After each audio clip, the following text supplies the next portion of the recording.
नमस्कार दोस्तों, MNC education welcomes you all. MNC education में आप सभी का बहुत बहुत स्वागत है। आज के इस क्लास में हम क्वांटिटेटिव एप्टीट्यूड का एक अत्यंत इम्पॉर्टेंट, बहुत ही ज़्यादा महत्वपूर्ण, वेरी इंपॉर्टेंट टॉपिक करने जा रहे हैं। वो है सरलीकरण। सरलीकरण, जिसको कि इंग्लिश में सिंप्लीफिकेशन कहते हैं। उसके हर एक एग्जाम में कोई ना कोई क्वेश्चन जरूर होता है। कई बारी तो 2-3 क्वेश्चंस भी इस सेक्शन से पूछे जाते हैं। इस हिसाब से ये सेक्शन कुछ ज्यादा ही इंपॉर्टेंट हो जाता है। तो बिना कोई देरी किए आज के सेशन की शुरुआत करते हैं। सरलीकरण में बेसिकली हमें सरल करने के लिए दिया जाता है, एक एक्सप्रेशन दिया जाता है जिसमें कि नंबर्स होते हैं और ऑपरेशंस होते हैं। हमारे पास बहुत सारे ऑपरेशंस हैं, बहुत ज्यादा भी नहीं, पर हाँ ऑपरेशंस हैं हमारे पास। अगर वैसे कैलकुलेट करें तो हमारे पास 4 ही बेसिक ऑपरेशंस होते हैं जिनको हम बेसिक अलजेब्रिक ऑपरेशंस कहते हैं। वो 4 बेसिक ऑपरेशंस कौन कौन से हैं? एडिशन है, सब्ट्रैक्शन है, मल्टीप्लीकेशन है और डिवीजन है। तो हम जब सरलीकरण करते हैं, जब हम सिंप्लीफाई करते हैं किसी गिवन एक्सप्रेशन को, तो हमें जो है इन अलजेब्रिक ऑपरेशंस को की एक हिरार्की का ध्यान रखना होता है। उस हिरार्की को हमें आज के क्लास में देखना है।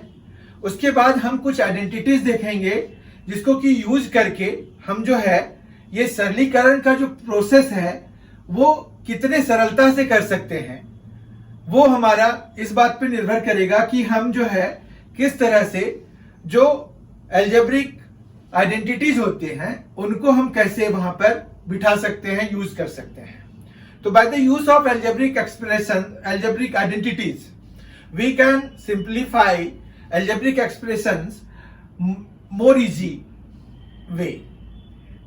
ठीक है, तो हम जो है उसको हम सिंप्लीफिकेशन करने के लिए क्या करेंगे, कैसे करेंगे? तो उसके लिए हमारे पास एक रूल होता है। सबसे पहला जो रूल है वो है बोर्डमास रूल। ठीक है, तो बोर्डमास रूल में B है, O है, D है, M है, A है और S है। ठीक है, तो बोर्डमास रूल में हमारे पास जो है बोर्डमास रूल को फॉलो करना होता है। बोर्डमास रूल में अगर आप देखें तो पहला वाला जो B है उसका मतलब क्या हो गया? ब्रैकेट हो गया। ठीक है, ब्रैकेट हो गया। O का मतलब हो गया ऑफ। ऑफ देखते होंगे आप, कई जगह एक्सप्रेशन में सॉल्व करने के लिए हमें ऑफ दिया होता है। फिर आती है बारी D की, तो D का जो फुल फॉर्म है वो है डिवीजन। फिर M होता है जिसको कि हम मल्टीप्लीकेशन कह देते हैं, तो ये हो गया मल्टीप्लीकेशन।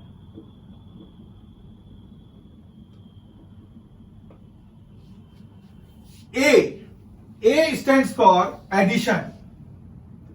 A जो है वो एडिशन के लिए हो गया और S फॉर सब्ट्रैक्शन।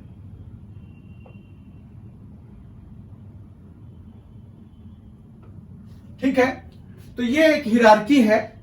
जब भी आपको किसी भी जो सिंप्लीफाई करने के लिए जो एक्सप्रेशन आपको दिया हुआ है उसमें सबसे पहले काम आप करेंगे ब्रैकेट का। ब्रैकेट के अंदर में जो भी एक्सप्रेशन होंगे, जो भी ऑपरेशन के साथ होंगे, उनको पहले सॉल्व करना है। वो चाहे जैसे भी हो, प्लस हो, माइनस हो, जो भी है, पर ब्रैकेट के अंदर वाली चीज को सबसे पहले सॉल्व करना है। फिर ऑफ वाले को सॉल्व करना है, फिर डिवीजन, फिर मल्टीप्लीकेशन, फिर एडिशन और फिर सब्ट्रैक्शन। ठीक है, तो सबसे लास्ट में हम सब्ट्रैक्शन, सबसे पहले हम ब्रैकेट। अब ब्रैकेट में भी हमारे पास कितने तरह के ब्रैकेट होते हैं? आप कितने तरह के ब्रैकेट जानते हैं? Basically 3 brackets. आपने स्क्वायर ब्रैकेट देखा है, कर्ली ब्रैकेट देखा है, जिनको कई बार फ्लावर ब्रैकेट भी बोलते हैं, और फिर राउंड ब्रैकेट जिसको कि सिंपल ब्रैकेट बोल देते हैं। तो 3 ब्रैकेट्स आप जानते हैं, लेकिन एक और ब्रैकेट होता है, उसका नाम होता है विनिकुलम। मतलब आपने देखा होगा कभी दो नंबर्स जो है सेपरेटेड होते हैं किसी ऑपरेशन से और उसके ऊपर एक बार लगा होता है, तो वो जो बार ऑपरेशन है उसको विनिकुलम कहते हैं।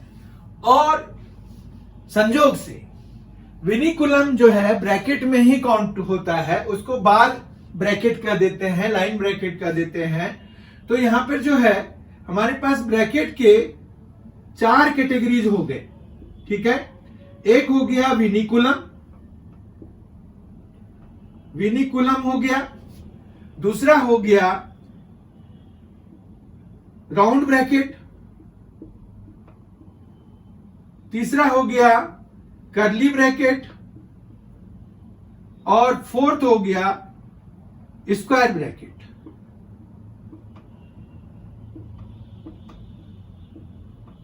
तो ब्रैकेट में सबसे पहला काम जो होगा वो विनिकुलम का होगा, ठीक है।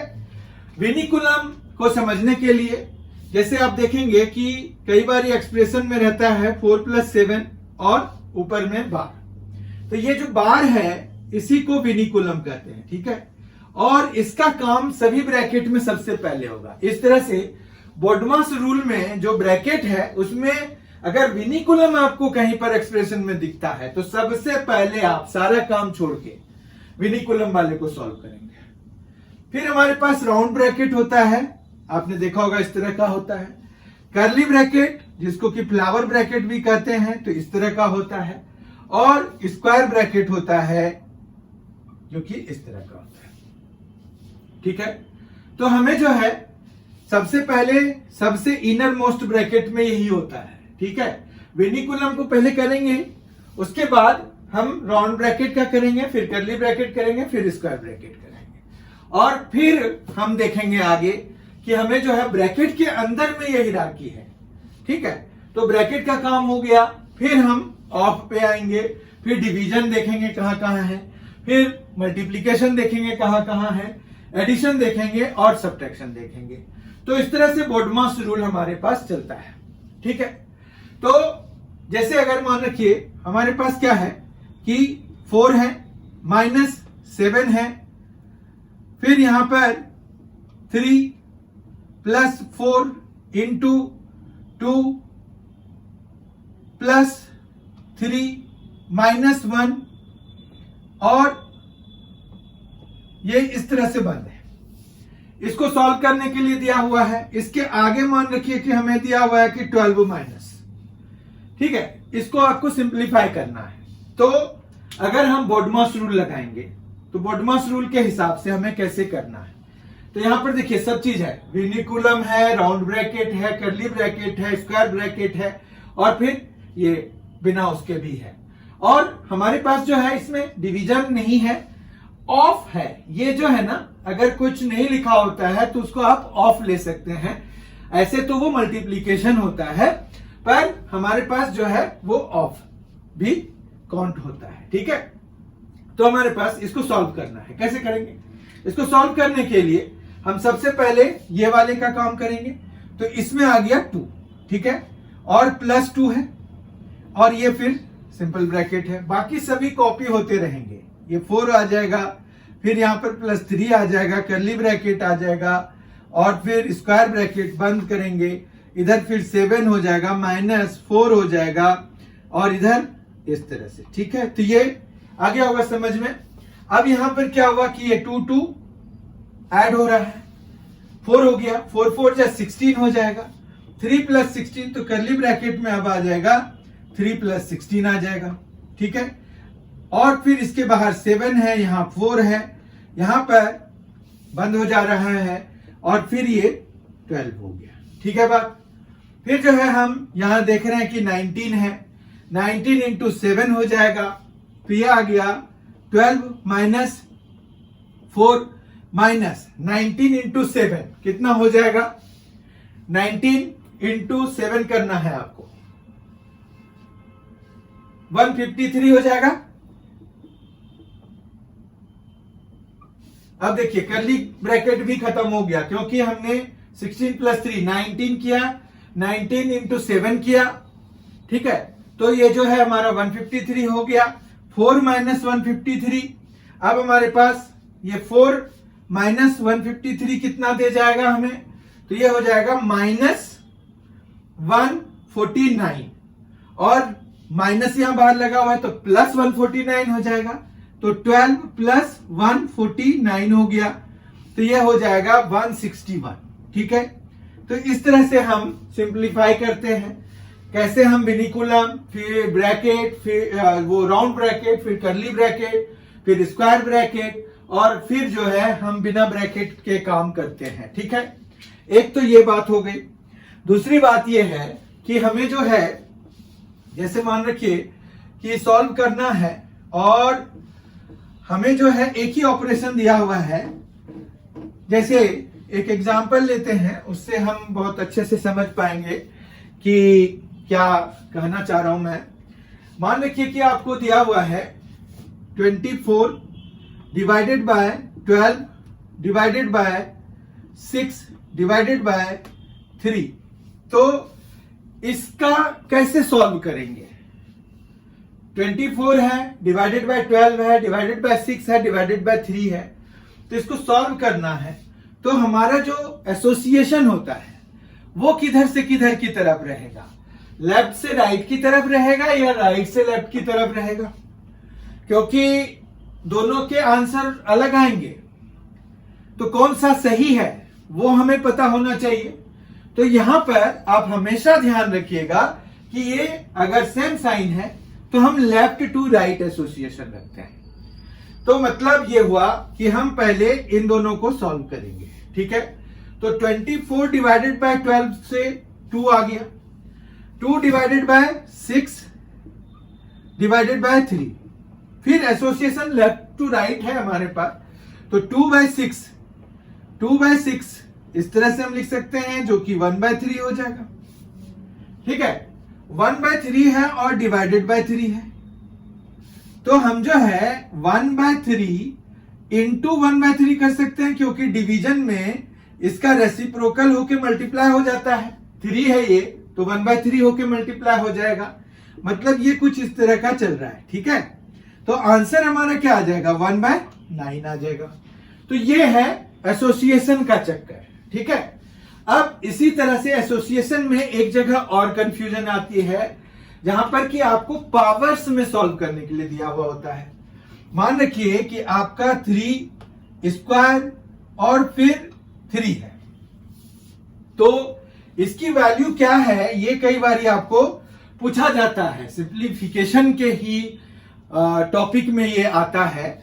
तो वो क्या है, 3 है, उसकी पावर में 2 का क्यूब है, तो ये कौन सा सही होगा, मतलब ये 3 पावर 8 सही होगा या फिर 3 पावर 9 पावर 3। यहां पर दो चीजें हैं कि 9 पावर 3 सही है या 3 पावर 8 सही है। अब आप बताइए कौन सा सही है। तो यहां पर जो है फिर से हमारा एसोसिएशन, यहां पर चूंकि लेफ्ट से राइट एसोसिएशन हो रहा है, लेकिन जब पावर्स में हम चलते हैं तो ऊपर से नीचे की तरफ हम आते हैं, अगर कोई ब्रैकेट नहीं दिया हुआ है तो, क्योंकि ब्रैकेट में तो हिरार्की अपने आप बन जाती है, लेकिन बिना ब्रैकेट के में हिरार्की अपने आप बनती नहीं है। तो हमारा यहां पर 3 पावर 2 पावर 3 है, तो 2 पावर 3 यानी कि 8, तो 3 power 8 will be the correct one. ठीक है, तो ये हमारा गलत हो जाएगा, ये हमारा सही होगा। बिल्कुल समझ में आई बात। तो ये इस तरह से दो चीजें हैं जहां पर की गलतियां हो सकती हैं, क्योंकि अगर आप इसको देखें तो इसमें अगर आप राइट टू लेफ्ट चलेंगे तो कुछ और आंसर आ जाएगा इसका। देखिए आप 6 डिवाइडेड बाय 3 है, 2 आएगा, 12 डिवाइडेड बाय 2 6 आ जाएगा, 24 डिवाइडेड बाय 6 तो 4 आंसर आ जाएगा, जो कि गलत है। तो ये दो हिरार्की बेस्ड हैं, उनका भी हमें ध्यान रखना है। अब जो है हम क्या करेंगे, अब हम करेंगे कुछ इंपॉर्टेंट आइडेंटिटीज जिनका की यूज हम सिंप्लीफिकेशन के लिए करते हैं। ठीक है, तो कुछ इंपॉर्टेंट आइडेंटिटीज हम देख लेते हैं। सबसे पहला जो आइडेंटिटी है हमें जो देखना होता है वो है A square minus B square वाला। इस पर बेस्ड बहुत ज्यादा ही क्वेश्चन पूछे जाते हैं, बहुत ज्यादा क्वेश्चन पूछे जाते हैं A square minus B square के बेसिस पर। ठीक है, तो हम जो है यहां पर ए स्क्वायर माइनस बी स्क्वायर इसकी आइडेंटिटी है, तो ये है हमारे पास A minus B into A plus B. ठीक है, ये रट लीजिए, आप ये रट लीजिए, इसका यूज कीजिए सॉल्व करने के लिए, सिंप्लीफाई करने वाले क्वेश्चंस पर। तो ये आपको बहुत ही फायदेमंद, बहुत ही कम समय में आंसर तक पहुंचा देंगे। ठीक है, दूसरा है ए प्लस बी का होल स्क्वायर। ए प्लस बी का होल स्क्वायर जैसे है, तो ये है ए स्क्वायर प्लस 2ab और प्लस बी स्क्वायर। इसका एक और फॉर्मूला है। अगर मान रखिए कि आपको ए प्लस बी होल स्क्वायर को ए माइनस बी होल स्क्वायर में लिखने की जरूरत पड़ गई, तो आप क्या लिखेंगे? ए माइनस बी का होल स्क्वायर लिखेंगे। ठीक है, साथ में लिखेंगे प्लस 4ab। ठीक है, तो यहां पर बेसिकली दो फॉर्मूले हो गए। एक तो A plus B whole square, ये हम लिख ही सकते हैं, A square plus 2ab plus B square. और फिर A minus B whole square की टर्म में अगर लिखना है तो हम A minus B whole square plus 4ab लिख सकते हैं। इसी तरह से एक और फॉर्मूला हमारे पास A minus B whole square के लिए होता है, वो होता है A square minus 2ab plus B square. और अगर हम इसको फिर फर्दर, जिस तरह से A plus B whole square को हमने A minus B whole square की टर्म में लिखा है, उसी तरह से हम A plus B whole square की टर्म में अगर लिखेंगे तो हमारे पास यहां पर क्या लिखना पड़ेगा? माइनस 4ab लिखना पड़ेगा। एक और बात देखिए, अगर आप इन दोनों को प्लस कराते हैं तो आपके पास twice of A square plus B square आएगा, और अगर इन दोनों को माइनस कराते हैं तो आपके पास 4ab आएगा। ठीक है, तो ये भी हम एक फॉर्मूले की तरह ध्यान रख लेते हैं कि A plus B whole square है प्लस है A minus B whole square, तो ये हमें क्या दे जाएगा? 2a square plus B square, मतलब twice of A square plus B square दे जाएगा। जबकि अगर हम माइनस यहां पर लेंगे तो हमारे पास यहां पर जो इक्वल टू आएगा वो आएगा 4ab। ठीक है, इतनी बात समझ में आ गई कि माइनस के लिए हमें नीचे वाला लेना है, राइट। फिर यहां पर फिफ्थ आते हैं, जबकि आपको क्यूब वाले की जरूरत होती है। तो A plus B whole cube का क्या फॉर्मूला होता है? ए प्लस बी होल क्यूब का फॉर्मूला होता है A cube plus 3ab A plus B और प्लस बी क्यूब। ठीक है, इसी तरह से अगर हमारे पास यहां माइनस होता है तो यहां भी माइनस, यहां पर भी माइनस और यहां पर भी माइनस हो जाता है। तो इसको आप याद रखिएगा कि a minus B whole cube क्या हो जाता है? A cube minus 3ab A minus B cube, सारे माइनस माइनस में आ जाते हैं। और फिर अगर हम A cube minus B cube, जिस तरह से A square minus B square का फॉर्मूला है, उसी तरह से A cube minus B cube का भी फॉर्मूला होता है हमारे पास, A minus B into A square plus A B plus B square. And दूसरा जो है, अगर यहां प्लस है तो यहां प्लस आ जाएगा और यहां माइनस आ जाएगा, बस ये प्लस ही रहेगा। ठीक है, तो इस तरह से ये सभी फॉर्मूले का हम यूज करते हैं, किसमें?